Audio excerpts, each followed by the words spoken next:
Hello from MV Ranch. This is Mary and I'm Mike. And we're here to talk to you a little bit about our week this week. We've had many storms and some bad weather going on this week. Dust bowl like weather and rain, thunder, hail, lightning, basic plagues coming our way this week that we survived. I got a couple of video shots of some of the things that we've seen. And we got to go to the farm yesterday and celebrate my dad's 91st birthday. So we got to see some of the family and had some family time. So not a lot of work on the farm this week. And Mike's going to tell you a little bit about what's going to be happening next. We've got some ideas. Okay. Well, we've hired gentlemen to come in to do some dirt work for our foundation. With the type of ground that's where the farm or where the house is going to be, or shed, shop, whatever you want to call it, is going to be.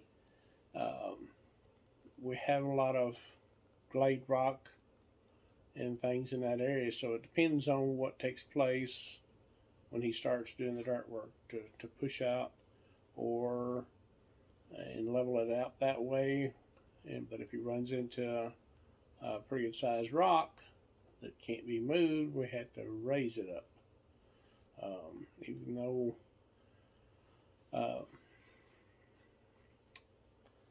right now it's just kind of depends on what takes place as far as what's under the ground. And then from there, once we get that done, lots more questions and then answers, really. Well, there's a lot of unknowns, so when he starts doing the dirt work, we'll be able to find out a little bit more. But and some of the ideas that we have for a foundation work maybe will become more clear. Yeah, right now it's just taking it slow and easy, figuring out what we're going to do and go from there, and hopefully we'll learn more. When we was at her dad's 91st birthday party, talked to my brother-in-law. He's done some carpentry work over the years, and he's been a big help for me finding the people to do some of the stuff we've done, because he knows a lot of people there that we don't know, because we're over here in the flatland area, and he's going to kind of be my inspirational guide to get a hold of people and know people. And I guess y'all see, it's supposed to be Mary's cat, but I think he likes me more than he does Mama. Yeah. But I'm just the one who feeds him. Yeah. You know. Yep. This is Henry. We got him after my son had found him in a culvert, abandoned culvert, and he brought him home. I'm not a cat person, but you can't tell it by him because he thinks I'm just all that in a bag of chips. So anyway, he thinks he has to be wherever I am. So you might get to see him more and more. Yeah. So he's telling you guys hi too. So you'll remember Henry. And we're learning, like Mike said, we're learning from different people.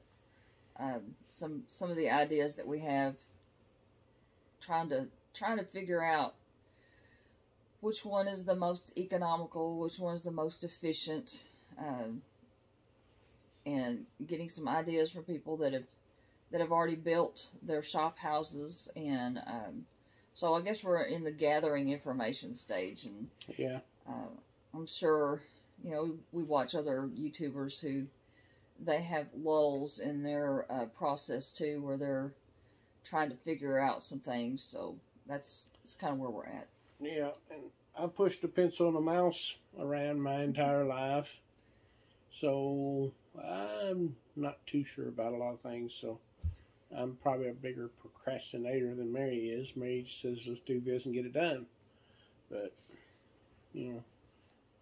cut once and measure twice, cut once, and that is instead of.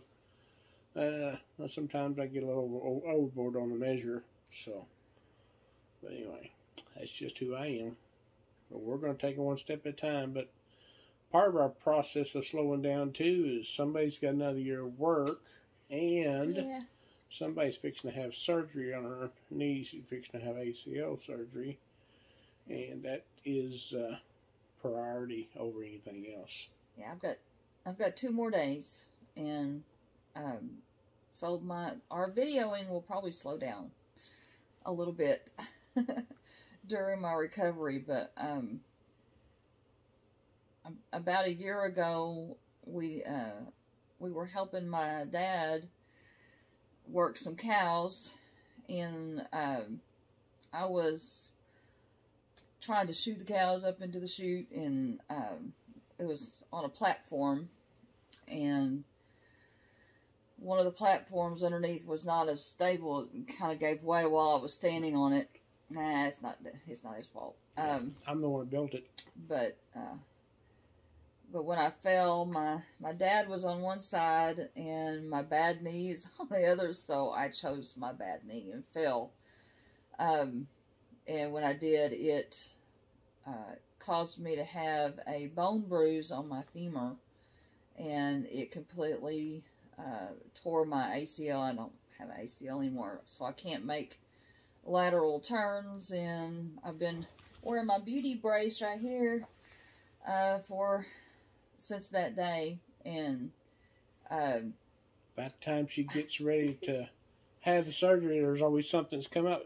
This is the 3rd schedule for the surgery, so she's been dealing with this for a year. So yeah, the first scheduled surgery, we decided to burn the old house place, and on that day I wasn't really doing a whole lot. I was sitting still. I went over and I decided that I could I wanted to leave this group of trees, and told the forestry mulcher to leave those trees. I can clean that out.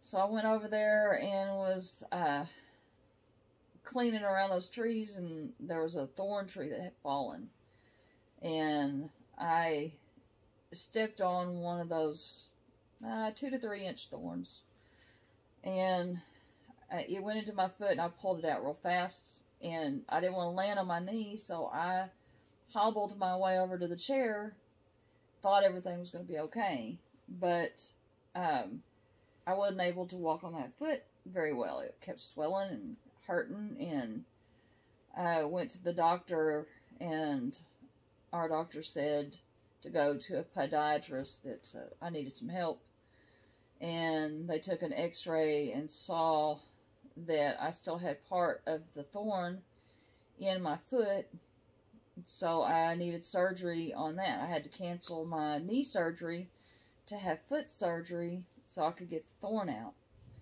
and so I had that done last June, I think it was. Anyway, it was a long summer.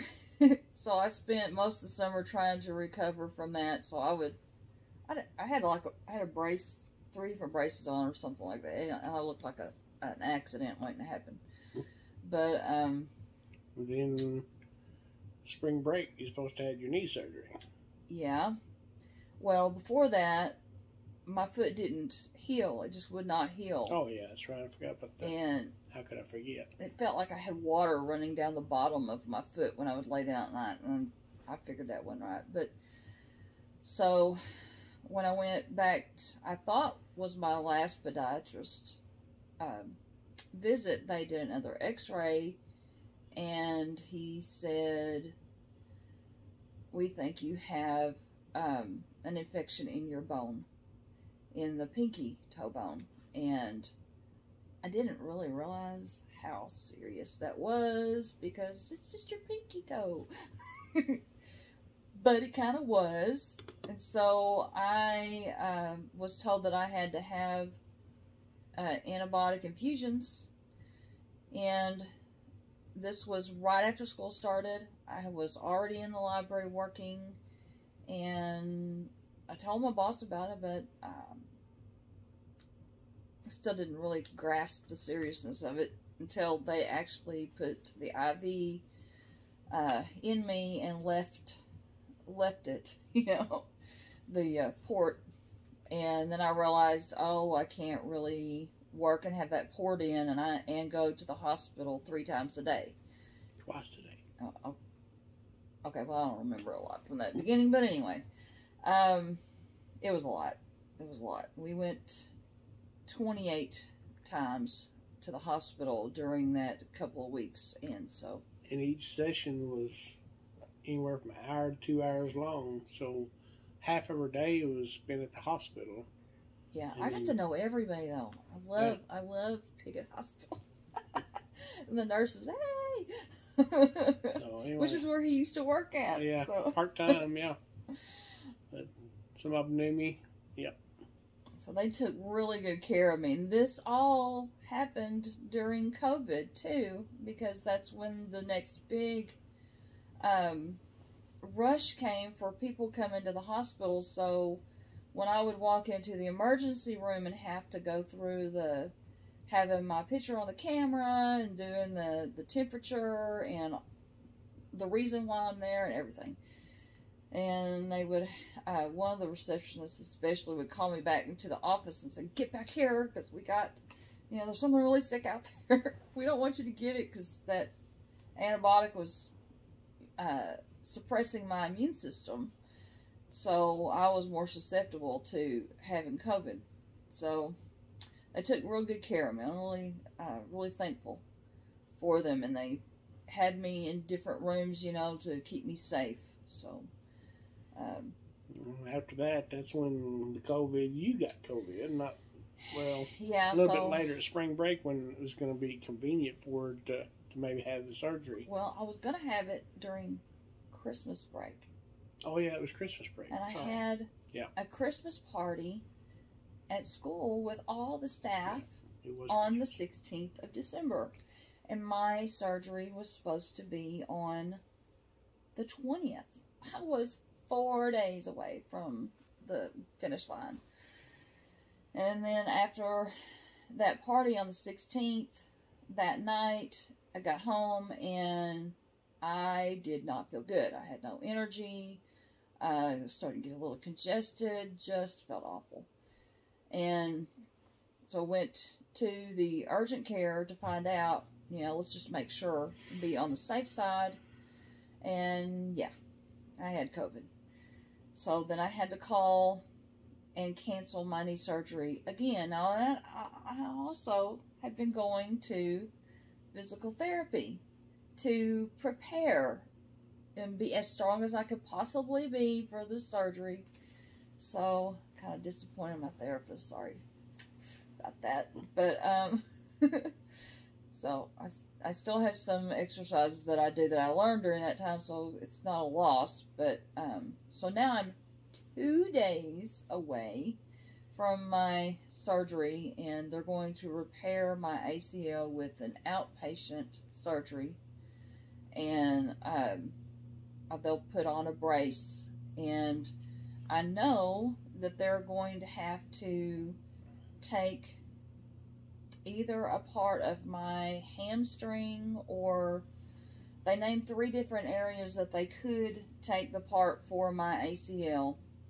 And so I'll have stitches there while I'm also trying to recover from the 3 little incisions on my knee. So my leg will be sore, really sore. I'm kind of anticipating a lot of work and a lot of pain, but not forever, because I'm really tired of being unstable. I've fallen 4 times at school this year. Well, and we went to Ben, our youngest son's, and helped him get moved in. Well, we was moving some stuff in there for him after he just got moved into an apartment.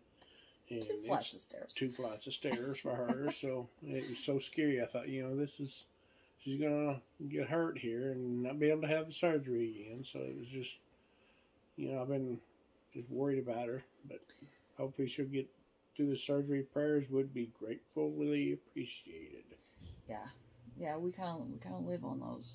Yeah. These days. Not kind of. We really do live on those. Yeah. I think a lot of people are feeling that same way. I talked to a gentleman at church today, and he told me prayers really do work. Sometimes you pray for things, and there's no doubt in your mind where the answer came from, and that's where we're out on building the house, and that's where we're at on my surgery, and we got other family members too that we pray for, and church members too that everybody's we're living the good life in America, and we're proud to be here. But that doesn't mean we don't have problems and things we got to live through. Like gas prices. Yeah. Yeah. Yeah, we're. And kitty litter. Well, he doesn't worry too much about that. He's just happy to be here. Yeah. Well. But we thought we'd stop in with the video and tell you what's going to be going on and what's happening so far, and what's not happening so far. Yeah. And if you want to help us, the best way to help us out is by sharing our videos on your Facebook or your social media channels, and like our videos or subscribe to us, and that way you'll be notified whenever we do have other videos out, and find out if we make it through the surgery. If Henry doesn't get under my skin. So it's good to talk to you guys each week, and kind of keep updated, and kind of like our extended family out there in the world. So we do hope that God is blessing your life, and we'll see you again next time. God bless. You can see a farmer in the distance trying to level the land during a sand blow, and you can tell how dry it is while they are planting this week. This tree will have caterpillars for fishing. This is what the sand blows look like with a storm coming in. And you can see the catalpa tree right there. It looks like the whomping tree, but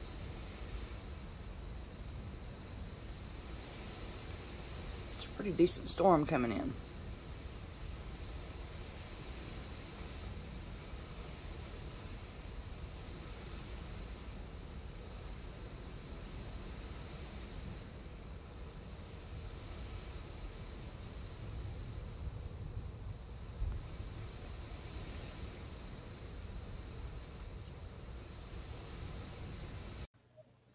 This is a honeysuckle, which has white and yellow, and it's the only edible kind in North America. It's in southeast Missouri and Arkansas.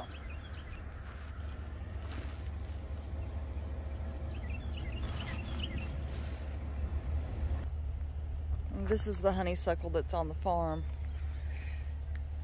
You can kind of tell that we've had plenty of rain here lately because everything's really grown up quite a bit. I tried my hand at crayon on canvas and washable paint on top. We've had fun eating at home and cooking our favorites, and also having some that are finally back.